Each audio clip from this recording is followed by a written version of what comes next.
This screencast is going to show a little preview of a new node module called Nodeshift that we are currently developing that hopefully will make it easy to deploy your node applications to OpenShift. Okay, let's take a quick look at the example application we're going to eventually deploy on OpenShift. Here we just have an Express application running on localhost 8080. All it does is takes in a greeting. There is one REST endpoint, and it just returns the greeting back. It's pretty simple. So let's see how we use the Nodeshift module to deploy this onto OpenShift. Before we see the Nodeshift module in action, let's actually take a look at what people do in the Java world to deploy their applications on OpenShift. This should give us a little context of what the Nodeshift module should be doing. The Java application is actually going to be a Wildfly Swarm example. I will put the link in the description to the source code for this. This project uses a Maven plugin from the Fabricate project to do the deployments to OpenShift. Nodeshift was basically re-engineered from this plugin. So if we run this command here, it'll start all the Maven-y stuff. Alright, so I'm going to fast forward through the whole Maven process here because it does take a little while. But basically it's creating some builds and images, and there we go. It has its deployment, and if we click on its route here, the URL, it just brings us to kind of the same application we just saw. Okay, so let's take a look at how we use this Nodeshift module, because no self-respecting node developer is going to want to have to use Maven. And also, just a disclaimer, what you're about to see is very, very, very alpha.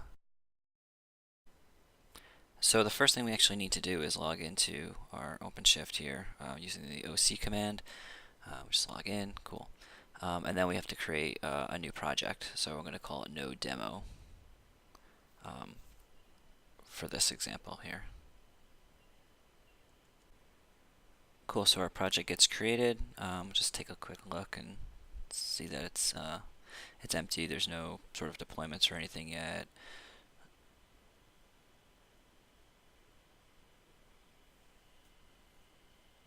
If we click on the builds, there's no builds yet, and there's no images.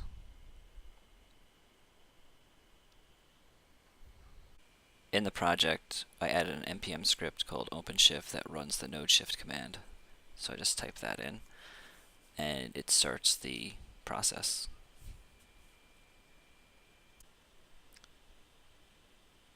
So here we see it create a build config, and then it starts creates the build.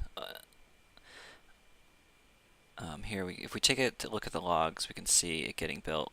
That's one thing that needs to be implemented, is actually watching the logs from the Nodeshift command. And then once it gets done being built, it deploys our application and creates a route, which exposes our application out to the outside. It's currently deployed. There we go, finished deployed. So if we click on our URL there, we go to the application that we saw earlier. Alright, so let's take a quick look on actually how to change some code and then do a redeploy. So we're just going to go into the index HTML and just add some more words here to this thing. We'll also go into where the REST endpoint is.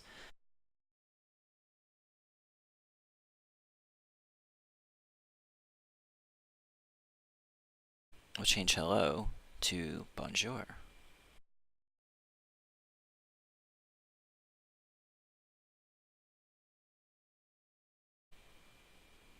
Alright, so if we go back, and all we have to do is run that command again, npm run openshift.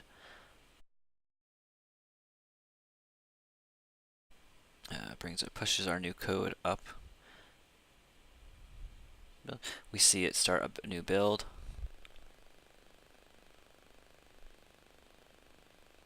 Just take a quick look at those logs again.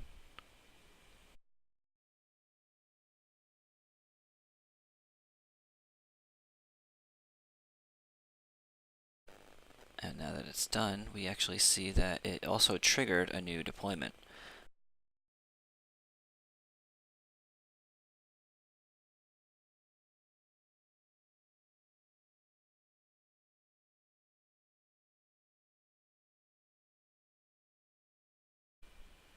So if we just give our application a refresh, we see the new wording there, and then we see the new greeting.